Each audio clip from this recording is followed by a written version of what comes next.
মেরাজের কিছু সংক্ষিপ্ত আলোচনা। রাসূলুল্লাহ সাল্লাল্লাহু আলাইহি ওয়াসাল্লাম হাতিমে কাবায় ঘুমানো অবস্থায় ছিলেন। আল্লাহ রাসূল সাল্লাল্লাহু আলাইহি ওয়াসাল্লাম হাতিমে কাবায় উম্মে হানির ঘরে ঘুমানো ছিলেন। আল্লাহ পাক জিবরিল আলাইহিস সালামকে বললেন, ও জিবরাইল, যাও আজকে আমার হাবিবের সাথে সাক্ষাৎ হবে, যাও আমার হাবিবকে নিয়ে আসো আমার কাছে। সম্মানিত হাজিরিন, আল্লাহ পাক জিবরিল আলাইহিস সালামকে পাঠায় দিলেন তার হাবিবকে ইস্তেকবাল স্বাগতম জানানোর জন্য। রাসূলুল্লাহ সাল্লাল্লাহু আলাইহি ওয়াসাল্লামের কাছে পাঠিয়ে দিলেন। রাসূল সাল্লাল্লাহু আলাইহি ওয়াসাল্লাম ঘুমানো অবস্থায় ছিলেন। হাতিমে কাবায় উম্মে হানির ঘরে ঘুমানো ছিলেন। উম্মে হানির ঘরে ঘুমানো ছিলেন। জিবরিল আলাইহিস সালাম উম্মে হানির ঘরের ছাদ ফাঁকা করে ঘরের ভিতরে প্রবেশ করলেন। ঘরের ভিতরে প্রবেশ করার পরে আবার ছাদটা আগের মতো হয়ে গেলেন। রাসূল সাল্লাল্লাহু আলাইহি ওয়াসাল্লামকে ঘুম থেকে জাগ্রত করলেন। ঘুম থেকে জাগ্রত করার পরে জিবরিল আলাইহিস সালাম রাসূলুল্লাহ সাল্লাল্লাহু আলাইহি ওয়াসাল্লামকে জমজম কূপের পাড়ে নিয়ে গেলেন। রাসূল সাল্লাল্লাহু আলাইহি ওয়াসাল্লামকে জমজম কূপে নেওয়ার পরে রাসূলুল্লাহ সাল্লাল্লাহু আলাইহি ওয়াসাল্লামের সিনা মুবারক ফার করলেন। ফার করার পরে তার ভিতর থেকে ক্লব বের করে জমজমের পানি দ্বারা দৌত করলেন এবং হিকমত দ্বারা তার অন্তরকে আবার তার সতরকে আবার সুন্দর করে মিলায়ে দিলেন। সম্মানিত হাজির, আল্লাহ পাকের পক্ষ থেকে রাসূলকে নেওয়ার জন্য একটি বাহন পাঠিয়েছিলেন।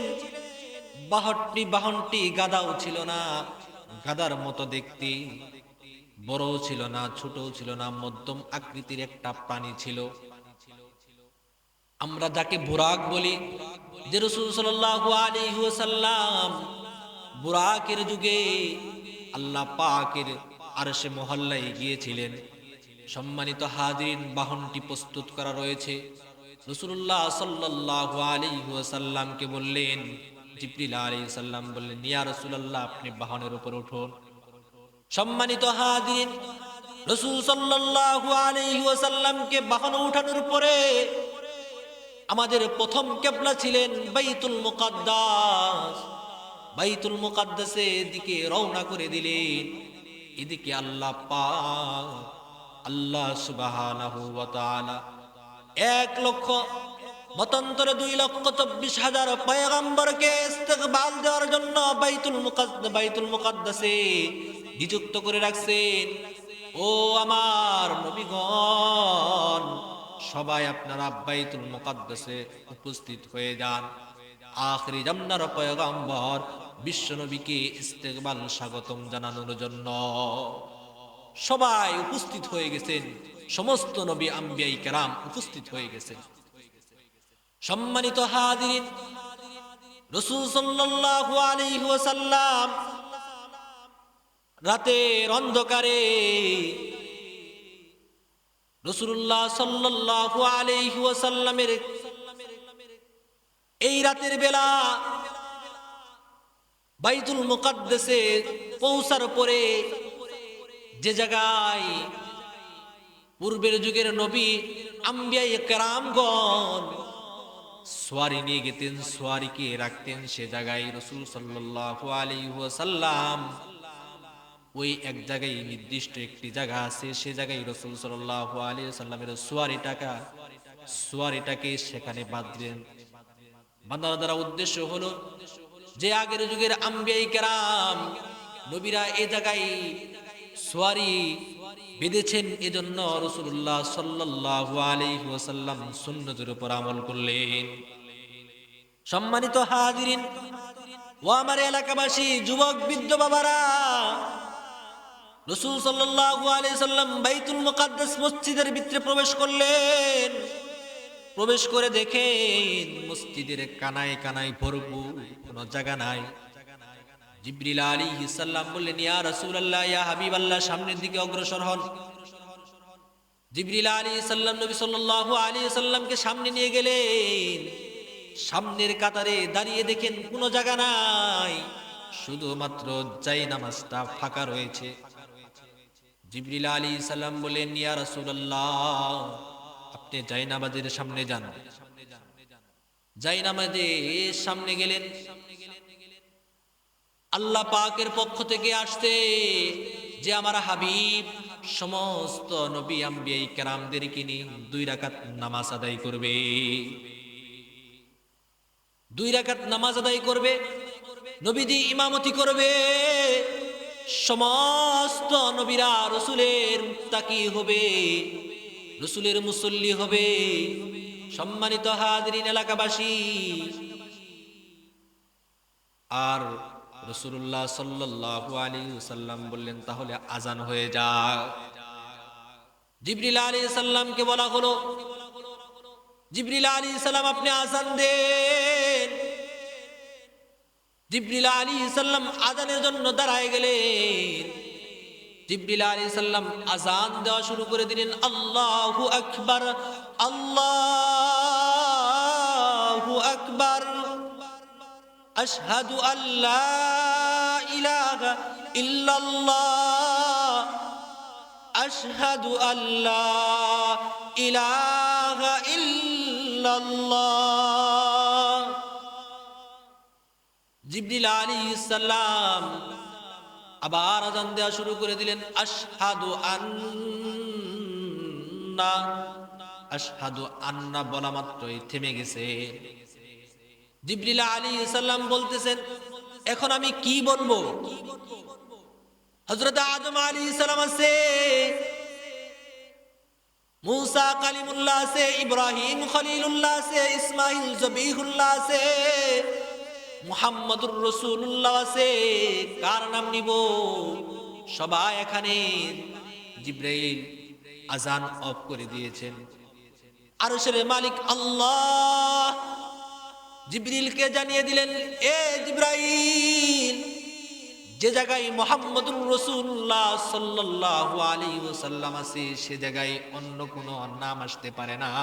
জিবরাইল, আপনি আজান দিয়ে দেন, আশহাদু আন্না মুহাম্মাদুর রাসূলুল্লাহ। সম্মানিত হাজির, জিবরিল আলাইহিস সালাম আজান শেষ করলেন। রাসূলুল্লাহ সাল্লাল্লাহু আলাইহি ওয়াসাল্লাম ইমামতি করলেন। ইমামতি শেষ করার পরে রাসূল সাল্লাল্লাহু আলাইহি ওয়াসাল্লামকে স্বাগতম জানানোর জন্য সবাই নামাজ শেষ করে এক জায়গায় দেখেন অনেক মানুষ জড়া হয়ে আছে। তারা আলোচনা করতেছে। আদম নবী আছে, বাবা আদম আলাইহিস সালাম আছে, ইব্রাহিম আলাইহিস সালাম আছে, মুসা আলাইহিস সালাম আছে। সবাই রাসূলকে ইস্তেকবাল দিবে। রাসূলুল্লাহ তো জানে না যে এরা কারা, রাসূলুল্লাহ তাদেরকে চিনেও না। জিবরিল আলাইহিস সালাম বললেন, ইয়া রাসূলুল্লাহ, আসেন আমরা সামনের দিকে অগ্রসর হই। সম্মানিত হাজিরিন, রাসূলুল্লাহ সাল্লাল্লাহু আলাইহি ওয়াসাল্লাম সামনে যাওয়ার পরে জিবরিল আলাইহিস সালাম পরিচয় করে দেয়, ইয়া রাসূলুল্লাহ, ইনি আমাদের বাবা আদম আলাইহিস সালাম, ইনি মুসা আলাইহিস সালাম, ইনি ইব্রাহিম আলাইহিস সালাম। সবার সাথে সাক্ষাৎ করে দেওয়া হয়। ইব্রাহিম আলাইহিস সালামের সাথে সাক্ষাৎ করা দেওয়া হয়। সমস্ত নবীরা রাসূলুল্লাহ সাল্লাল্লাহু আলাইহি ওয়াসাল্লামকে স্বাগতম জানায়, আহলান সাহলান জানায়। এরকম ভাবে সংবর্ধনা শেষ হয়। হুজুর সাল্লাল্লাহু আলাইহি ওয়াসাল্লামকে স্বাগতম জানানো শেষ হয়। জিবরিল আলাইহিস সালাম বলেন, ইয়া রাসূলুল্লাহ, ইয়া হাবিবাল্লাহ, আমরা সামনের দিকে অগ্রসর হই। বুরাকের উপর রাসূল সাল্লাল্লাহু আলাইহি ওয়াসাল্লাম সওয়ার হইলেন। প্রথম আকাশে, প্রথম আসমানে ওঠার সময় যায় দেখেন একজন বয়োজ্যেষ্ঠ লোক, বৃদ্ধ লোককে দেখা যায়। জিবরিল আলাইহিস সালাম পরিচয় করে দিলেন, ইয়া রাসূলুল্লাহ, ইয়া হাবিবাল্লাহ, ইনি আমাদের পিতা আদম আলাইহিস সালাম। আদম আলাইহিস সালাম রাসূল সাল্লাল্লাহু আলাইহি ওয়াসাল্লামকে নিয়ে বুকে জড়ায় নিলেন, আহলান সাহলান বলে স্বাগতম জানাইলেন, আর বললেন, আমার সন্তান সফল কাম হও, শুভ কামনা রইল তোমার উপর। কুশল বিনিময় করলেন, সাক্ষাৎ করলেন। সাক্ষাৎ শেষ পর্যায়ে জিবরিল আলাইহিস সালাম বলেন, ইয়া রাসূলুল্লাহ, সামনের দিকে অগ্রসর হন। এমন ভাবে দ্বিতীয় আকাশ, তৃতীয় আকাশ, চতুর্থ আকাশ, সমস্ত আকাশ মণ্ডলীতে এক এক নবীর সাথে সাক্ষাৎ হয়, কৌশল বিনিময় হয়, আলাপ আলোচনা হয়। দীর্ঘ লম্বা সময় চলে যায়। পঞ্চম আকাশ শেষ করার পরে ষষ্ঠম আকাশে যখন গমন করবেন, যাওয়ার পরে দেখেন একজন লোক দাঁড়ায় আছে। রাসূল সাল্লাল্লাহু আলাইহি ওয়াসাল্লাম পরিচয় করায় দিলেন যে ইনি আমাদের মূসা আলাইহিস সালাম। সম্মানিত হাদিরিন, তিনার সাথে সাক্ষাৎ হইল, মুলাকাত হইল। শেষ আকাশ, সপ্তম আকাশে একজন বৃদ্ধ লোক একটা গাছের নিচে বসে আছে। তার সাথে সাক্ষাৎ করাই দিল। কিছু বাচ্চা পোলাপান তার সাথে। জিজ্ঞাসা করা হলো, এরা কারা? রাসূল সাল্লাল্লাহু আলাইহি ওয়াসাল্লামের জবাবে জিবরিল আলাইহিস সালাম বলেন, ইনি আমাদের বাবা ইব্রাহিম, আদি পিতা ইব্রাহিম আলাইহিস সালাম। সম্মানিত হাদিরিন, ইব্রাহিম আলাইহিস সালামের সাথে সাক্ষাৎ শেষ করে রাসূলুল্লাহ সাল্লাল্লাহু আলাইহি ওয়াসাল্লামকে জিবরিল আলাইহিস সালাম বললেন, ইয়া রাসূলুল্লাহ, সামনের দিকে অগ্রসর হন। রাসূলুল্লাহ সাল্লাল্লাহু আলাইহি ওয়াসাল্লাম তিনি আরশে মহল্লায় সিদরাতুল মুনতাহা আল্লাহর সাথে সাক্ষাৎ করার জন্য তিনি ভ্রমণে করলেন। সম্মানিত হাদিরিন, আল্লাহর দিদার নসিব করলেন। আল্লাহ পাক জিজ্ঞাসা করলেন, ইয়া রাসূলুল্লাহ, ইয়া হাবিবাল্লাহ, কি নিয়ে আসছেন আমার জন্য? রাসূল সাল্লাল্লাহু আলাইহি ওয়াসাল্লাম বলেন, আত্তাহিয়াতু লিল্লাহি ওয়াস সালাওয়াতু ওয়াত তাইয়্যিবাত। আল্লাহ তাআলা বলেন, নবী মুহাম্মদ, আপনার উপর আমার শান্তি বর্ষিত হোক। সম্মানিত হাদিরিন, বহুত লম্বা সময় কেটে গেল, এখনো রাত্রি শেষ হয় না। রাত্রির বৃত্তি আছে, অনেক লম্বা সফর হয়ে গেল। সম্মানিত হাদিরিন, আল্লাহ রাসূল সাল্লাল্লাহু আলাইহি ওয়াসাল্লাম আমাদের জন্য, উম্মতের জন্য, উম্মত যতদিন পর্যন্ত জীবিত থাকবে, লা ইলাহা ইল্লাল্লাহ যতদিন পর্যন্ত মানুষের জবানে থাকবে, ওই পর্যন্ত আল্লাহ পাক সমস্ত কিছু রাসূলকে বাজেট দিয়ে দিলেন। সমস্ত কিছুর বাজেট আল্লাহ পাক রাসূল সাল্লাল্লাহু আলাইহি ওয়াসাল্লাম আল্লাহ পাকের পাশ থেকে সমস্ত বাজেট পাস করে নিয়ে নিলেন।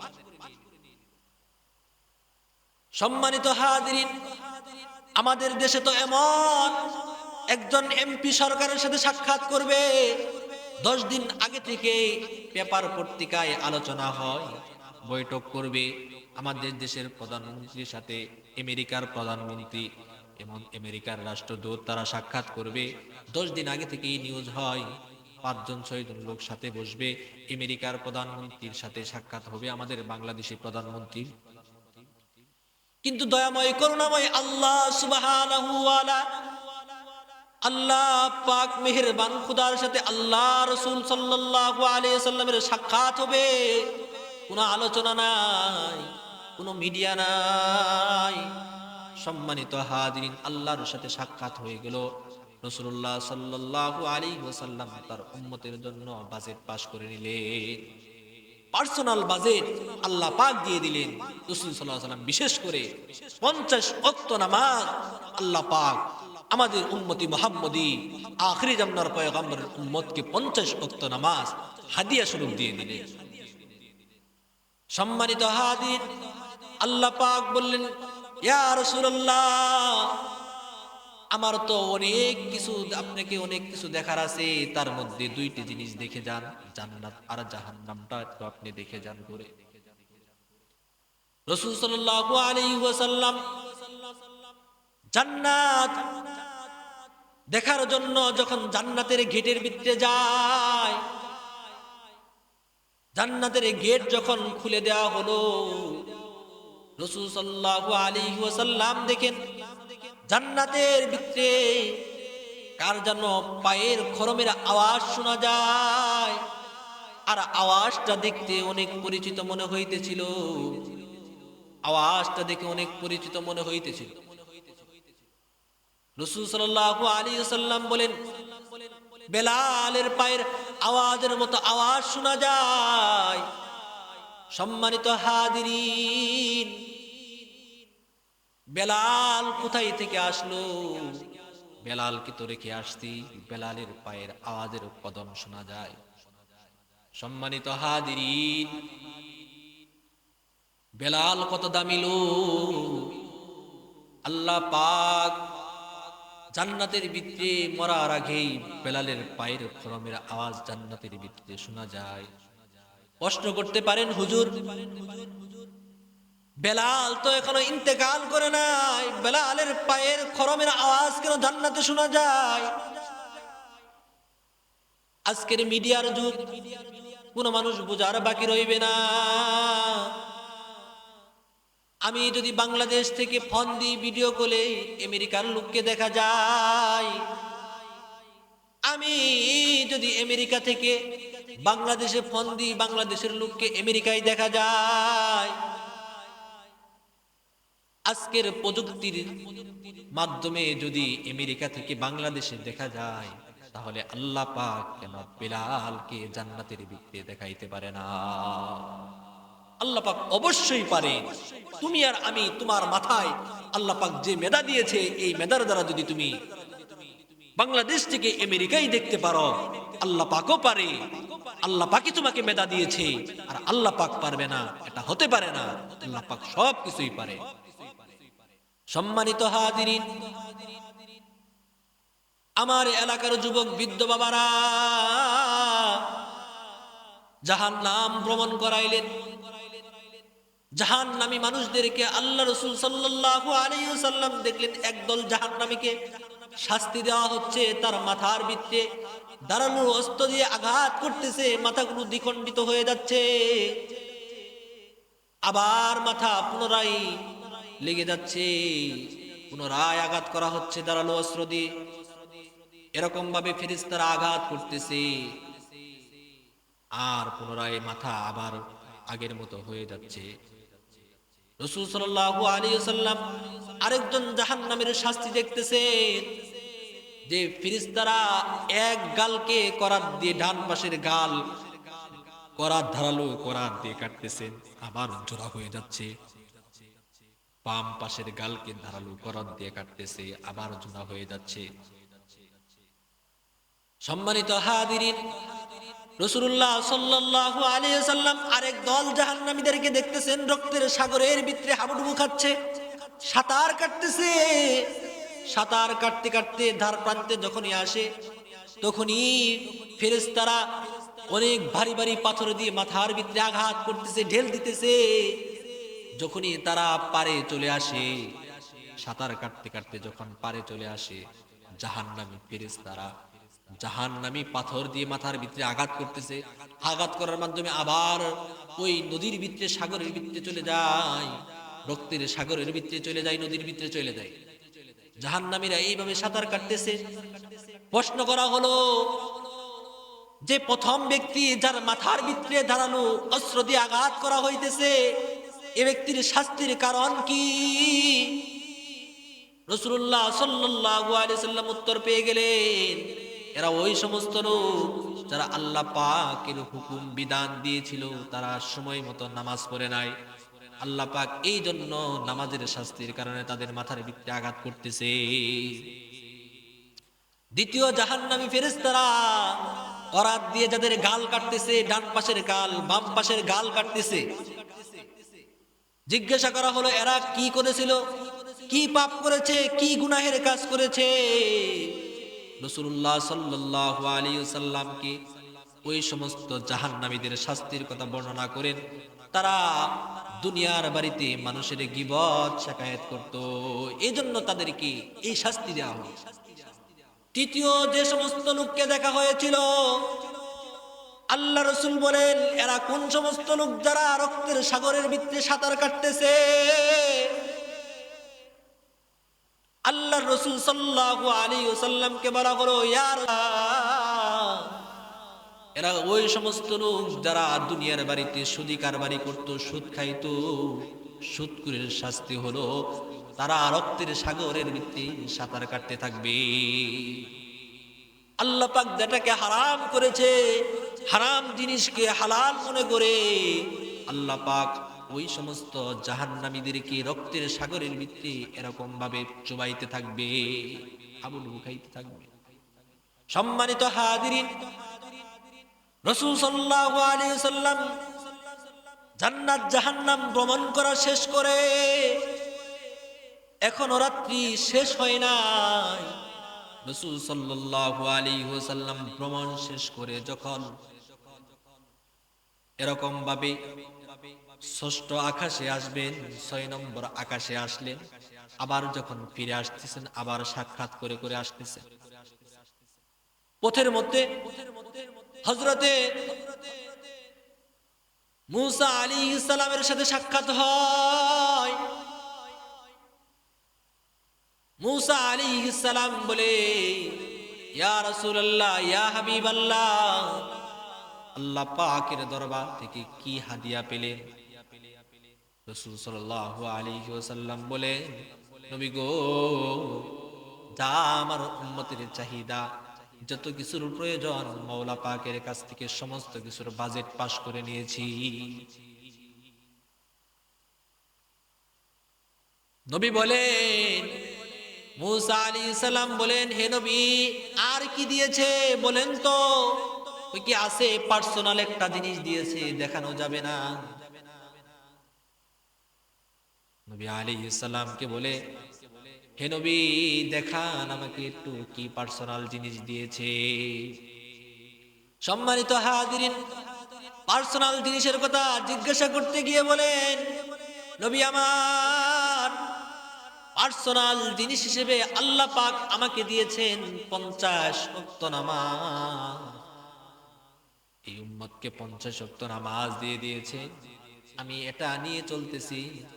মূসা আলাইহিস সালাম বলে নবী আমার পারবে না, আপনার উম্মত পারবে না। আমার উম্মতকে 2 ওয়াক্ত নামাজ দিয়েছিল, পড়তে পারে না। আপনার উম্মত কোনোদিনও পড়তে পারবে না। নবী আমার যান, আল্লাহর দরবারে যান, কমায় নিয়ে আসেন। সম্মানিত হাজিরিন, আবার আরশে মহল্লায় গেছেন, আল্লাহর সাথে গিয়ে বলেন ও মালিক, আমার উম্মত তো এত পারবে না। আল্লাহ পাক কমায় দিয়েছেন, আরো 5 ওয়াক্ত নামাজ কমায় দেন, 45 ওয়াক্ত। আবার আসেন, নবী আমার কত ওয়াক্ত দিয়েছে? 45 ওয়াক্ত দিয়েছে। নবী আমার পারবে না, যান আবার যান, আরো কমায় নিয়ে আসেন। এইভাবে 9 বার যাওয়া হয়। 9 বার যখন গেছে, আবার দ্বিতীয় 9 বারের সময় আসার পরে মূসা আলাইহিস সালাম বলেন নবী আমার কয় ওয়াক্ত দিয়েছেন? কই কি 5 ওয়াক্ত দিয়েছেন। নবী আমার মূসা আলাইহিস সালাম বলে নবী আমার আবার যান, আরো কমায় নিয়ে আসেন। আল্লাহ রাসূল সাল্লাল্লাহু আলাইহি ওয়াসাল্লাম বলেন আর যাইতে পারবো না, আর যাইতে পারবো না, আমার লজ্জা লাগে। আল্লাহ পাক জানায়া দিয়েছেন নবী আমার আপনার উম্মত যদি 5 ওয়াক্ত নামাজ জামাতের সাথে আদায় করে, নবী আমার আমি আল্লাহ পাক ঘোষণা দিয়ে দিলাম 50 ওয়াক্ত নামাজের সওয়াব দান করব। সুবহানাল্লাহ। সম্মানিত এলাকাবাসী, ও আমার যুবক বৃদ্ধ বাবারা, ও আমার মুসল্লিরা রে, নামাজ ছেড়ে দিলাম। কিসের ধোঁকায় পড়ে নামাজকে ছেড়ে দিলাম? মালিক ডাক দিয়ে বলেন, ইয়া আইয়ুহাল ইনসান মা গররাকা বিরাব্বিকাল কারীম। বান্দা, আখিরি জামানার পয়গম্বরের উম্মত বানাইলো, যে নামাজের জন্য রাসূলুল্লাহ রক্ত জড়াইলো, দান মুবারক শহীদ করলো,